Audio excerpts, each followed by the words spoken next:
തലസ്ഥാനത്തിന്റെ ഓണാഘോഷങ്ങൾക്ക് കൂടുതൽ നിറം പകരാൻ ഡ്രോൺ ഷോ ആരംഭിച്ചു. തിരുവനന്തപുരത്തിന്റെ ഓണാഘോഷ ചരിത്രത്തിൽ ആദ്യമായി സംഘടിപ്പിക്കുന്ന പ്രദർശനത്തിൽ 1000 ഡ്രോണുകൾ അണിനിരന്നു. 2D, 3D രൂപങ്ങളിൽ അരങ്ങേറുന്ന പ്രദർശനം ഞായറാഴ്ച വരെ തുടരും. തലസ്ഥാനത്തെ സംബന്ധിച്ച് ഏറ്റവും ആഹ്ലാദം നൽകുന്ന ഒരു ദിവസമായിരുന്നു. ചരിത്രത്തിലാദ്യമായിട്ട് തിരുവനന്തപുരത്ത് ഒരു ഡ്രോൺ ഷോ നടക്കുന്നു. തിരുവനന്തപുരം നഗരം ഒന്നടങ്കം അതിനെ വരവേറ്റു എന്ന് പറയാം. 15 മിനിറ്റോളം, ഏകദേശം 15 മിനിറ്റോളം നീണ്ടു നിന്നു ആ ഡ്രോൺ ഷോ.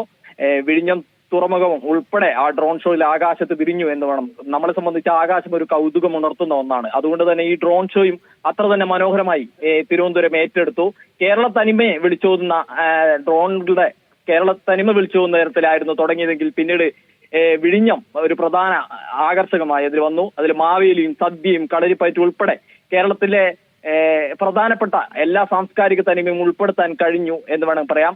അതേപോലെ മന്ത്രിമാരായ മുഹമ്മദ് റിയാസും വി ശിവൻകുട്ടിയും വളരെ മുന്നേ തന്നെ വന്ന് മുഖ്യമന്ത്രി വരുമെന്ന് അറിയിച്ചിരുന്നെങ്കിൽ പിന്നീട് മുഖ്യമന്ത്രി വന്നില്ല. പകരം ഈ രണ്ട് മന്ത്രിമാരും നേരത്തെ തന്നെ വന്ന് ഇത് കാണാനായി നിൽക്കുകയും ചെയ്തു. മുഖ്യമന്ത്രിയുടെ ആശംസയോടുകൂടിയാണ് ഈ ഡ്രോൺ പ്രദർശനം അവസാനിച്ചത്. ഇത് 10-15 മിനിറ്റോളം ആകാശം നിറഞ്ഞു നിൽക്കുന്ന നേരത്തിൽ ഈ ഡ്രോണുകളുടെ കാഴ്ച വിദേശ സഞ്ചാരികൾ ഉൾപ്പെടെ ആകർഷിക്കുന്ന നേരത്തിലേക്ക് മാറി. തിരുവനന്തപുരത്ത് ഇത് ആദ്യത്തേതാണെങ്കിലും പലരും മറ്റു ജില്ലക്കാർക്കുൾപ്പെടെ ഇത് കൗതുകമുണർത്തുന്ന ഒരു കാഴ്ചയായിരുന്നു. അത് നമ്മളുമായി സംസാരിച്ച പലരും ഇത് ആദ്യത്തെ ഒരു കാഴ്ചയായി തന്നെ പറയുകയും ചെയ്തു.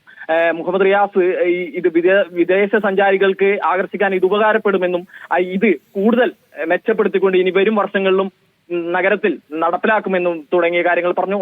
ഒപ്പം തന്നെ ഈ വർഷത്തെ ഓണത്തിന്റെ ഏറ്റവും കൗതുകമുണർത്തുന്ന കാഴ്ചയായിട്ട് ഈ ഡ്രോൺ പ്രദർശനത്തെ അദ്ദേഹം സൂചിപ്പിച്ചു.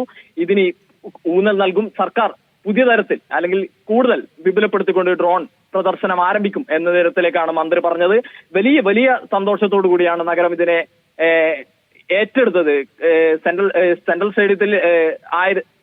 സ്റ്റേഡിയത്തിലായിരുന്നെങ്കിൽ പോലും അതിന് പുറത്തായിരുന്നു കാഴ്ചക്കാർ കൂടുതൽ. അവരെല്ലാം ഇത് ആകാശ ദൃശ്യമായതുകൊണ്ട് തന്നെ എവിടെ നിന്ന് വേണമെങ്കിൽ ഇതിന് വീക്ഷിക്കാനുള്ള ഒരു സൗകര്യമുണ്ടായിരുന്നു. അതുകൊണ്ട് തന്നെ എല്ലാവരും നഗരത്തിന്റെ പലയിടങ്ങളിൽ നിന്നും കൂട്ടം കൂടി ആർത്തു വിളിച്ചുകൊണ്ടാണ് ഇതിനെ വരവേറ്റത്. ശരി, ലാൽകുമാറാണ് വിവരങ്ങൾ നൽകിയത് തിരുവനന്തപുരത്ത് നിന്നും.